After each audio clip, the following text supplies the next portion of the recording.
Okay, so if not, we were basically, we had introduced the raising and the lowering operators. Raising operator, it had the action that when it's acting on a state with J3 eigenvalue m, it increased that eigenvalue by 1. And we are assuming that all these states, all these states are normalized and different values of the J3 eigenvalues are orthogonal. But this implies that there should be a proportionality constant, and we shall see that, in fact, the proportionality constant has a very important role to play. Similarly, for J minus, when it acted on an eigenstate of J3, it decreased the eigenvalue of J3 by 1, and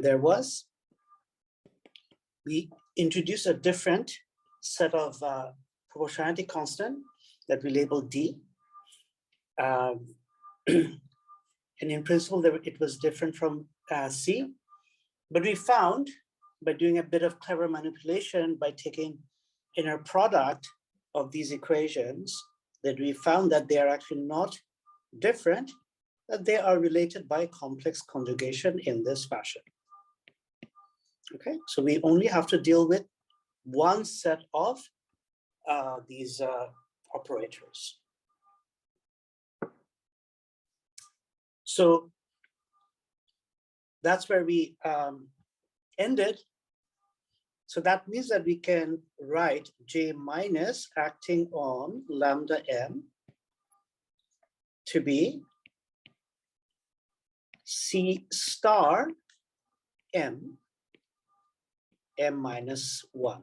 Well, sometimes I'll forget to write the lambda eigenvalue, because as long as we are in a given irreducible representation, the lambda eigenvalue is the same for all states, right? Is that clear? That if lambda, for an irreducible representation, lambda is the same for all states. Because of Schur's lemma. Exactly. Because of Schur's lemma and J squared, the lambda eigenvalue is just a J squared eigenvalue. So similarly, we can take this equation and take its complex conjugation. We can complex conjugate this equation and get the conjugate. So this becomes J plus, and then we have Cm, and then m minus lambda m minus 1. But here we have the Hermitian conjugate state, the bra. Okay.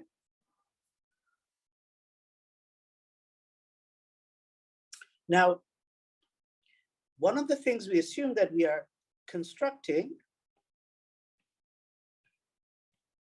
so this is by assumption, that we are constructing the finite dimensional representations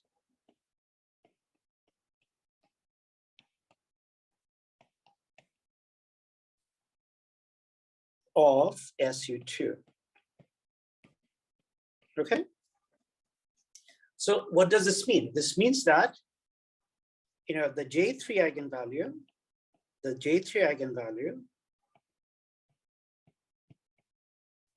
must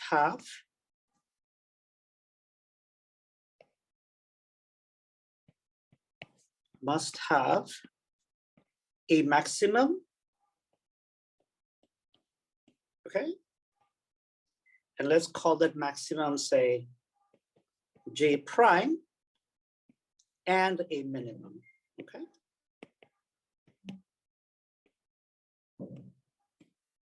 Because if not, then we would have an infinite number of basis states, right? And then we would have an infinite dimensional representation. Is that clear? So this is by assumption, right? because we're looking for the finite dimensional unitary representation. There is an infinite dimensional unitary representation of this algebra, but that's a separate issue. We are not going to talk about that right now. That's something one does discuss in quantum mechanics. So each eigenvalue corresponds to a state. Is that right? Yeah, each eigenvalue of J3 corresponds to a linearly independent basis state. Okay, see. And they're all orthogonal.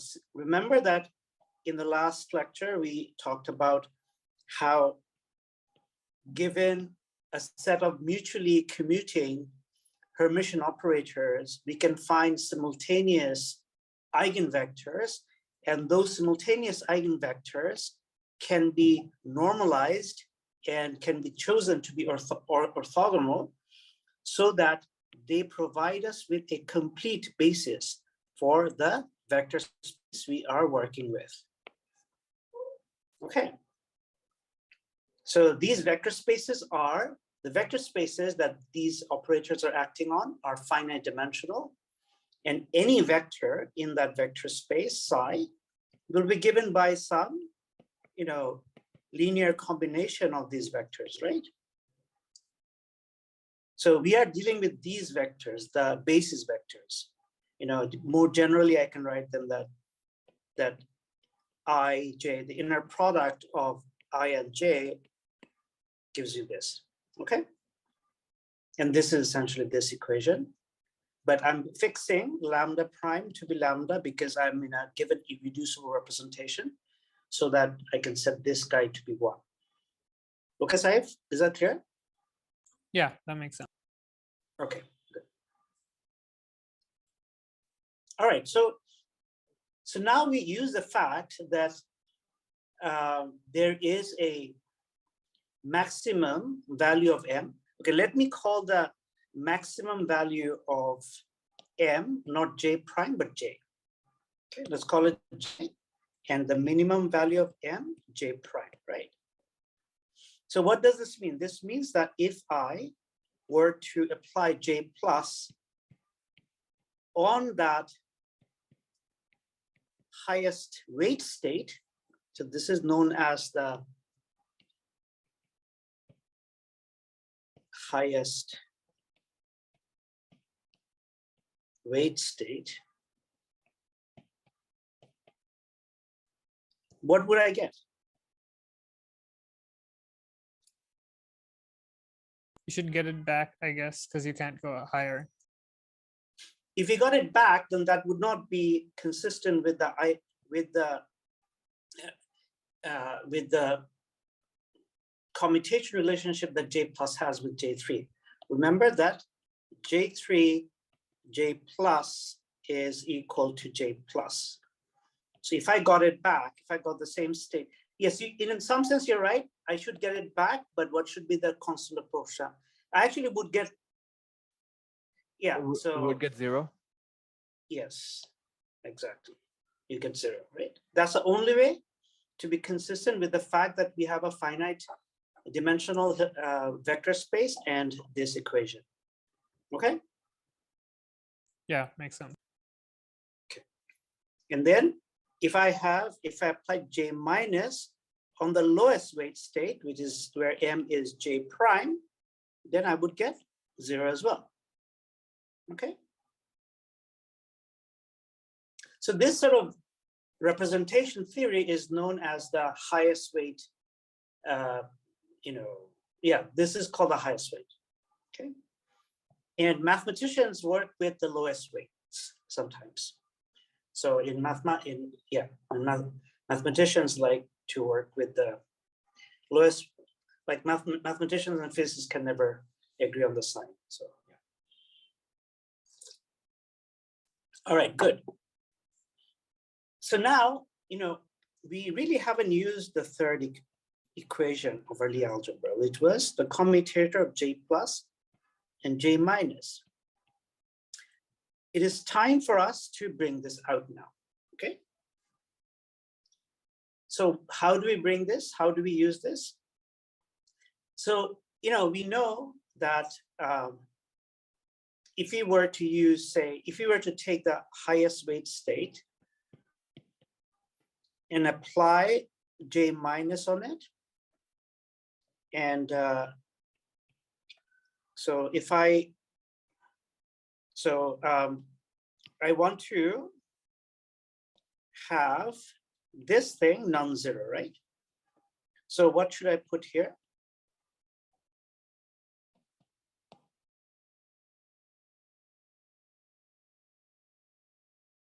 If I want to have this non-zero, I put here. Sir, same cat as you wrote. Exactly. Because this thing acting on this guy will lower the eigenvalue, because this will be the conjugate of J minus acting on something. So yeah, so it'll be this. So if I do this, then I use this commutation relationship. Then on the right hand side, I'm going to get bra of lambda j, j minus j plus lambda j, and then plus 2 lambda j, j3 lambda j, okay? So, but j plus acting on the highest weight state gives me, according to this equation, it should give me 0, right? Because this is the maximal weight state. So this should give me 0, right? Similarly, this will also give me 0, but 1 is enough. So we get 0 plus, now J3 acting on this will give me the eigenvalue, which is J. So here I will get 2J and lambda J, lambda J. J3 does not change its eigenvalue. These are all eigenvectors of J3. So on the left-hand side, on the other hand, I have, if I apply J minus on something, I get, what do I get? Here. J minus acting on something gives me I get the C value of that with that index. So on the left-hand side, so let me make some space here. Let me move this slightly to the right. So on the left-hand side, from this thing, I will get CJ star. And from this thing, I will get CJ. And so this guy is 1, right? Because these are all normalized stuff. So here, we will get similarly, because I don't have space, I'm writing it like this. We will have lambda J minus 1, bra of that, and lambda J minus 1, which is also 1. So this equation then gives me that the modulus of Cj squared is 2J. Okay, is that clear?